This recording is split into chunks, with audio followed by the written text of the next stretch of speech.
today. Right, let's Nick the hat. Nick, call. Come over here. First, I want to just thank the Pennsylvania State Supreme Court for doing the right thing. This was an amazing day. Today was hot for a reason because we knew we were going to get a hot ruling, and that's the reason why.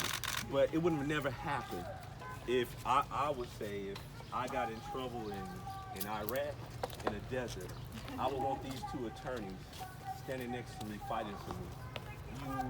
This is Attorney Brian Perry, Mr. C's attorney, criminal attorney. But you saw this young lady, Jennifer Bunjean, Tuesday, December 1st, argue his appeal before the Pennsylvania State Supreme Court.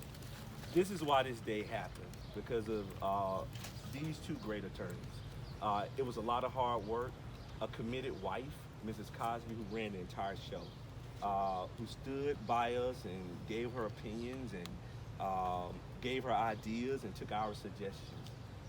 As James Brown once said, you know, this is a man's world, but it would be nothing without a woman or a girl.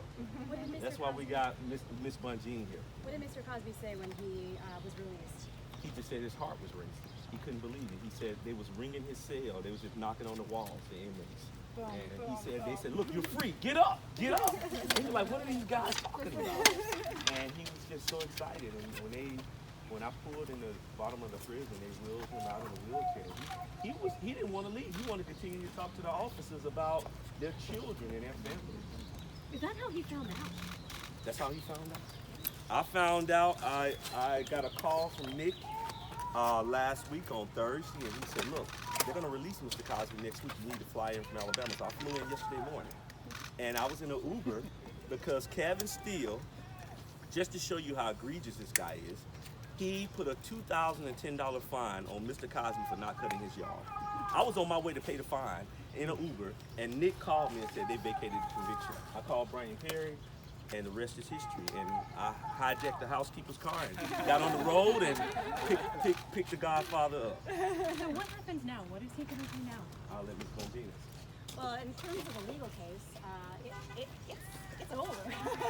As far as we understand it, the High Court vacated the conviction, discharged him, and thankfully they saw it the way that we saw it, which we always believed fully that he never should have been prosecuted because there was an agreement made. He relied on that agreement, and you can't have a system where prosecutors don't hold up to their words. You can't have a criminal justice system where prosecutors pull out the rug from underneath you because of politics, and that's what happened in this case.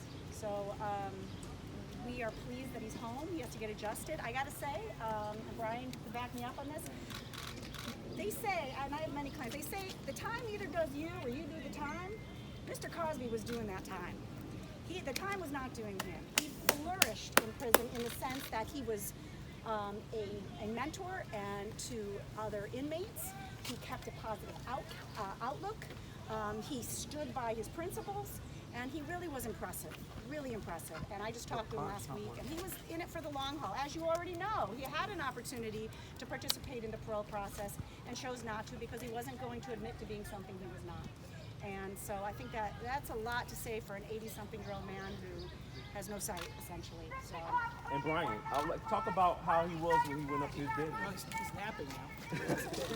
We said, though, I've been involved in this case for 2 years. We said from day one, we just didn't think he was treated fairly, and that the system has to be fair. And fortunately, the Supreme Court agreed with us. And in an unusual move, they didn't remand for a new trial. They vacated and released him and discharged him. The case is over. So he has no conviction. Megan's Law will go away, and he has to move forward with his life. Is he going to stay here in the shelter? He's napping.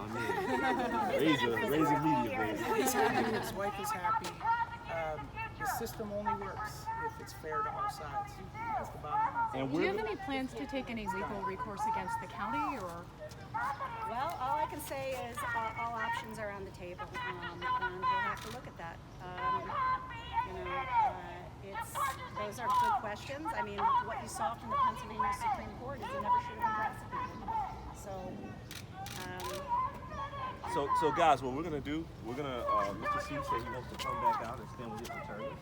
So we're gonna probably either walk him to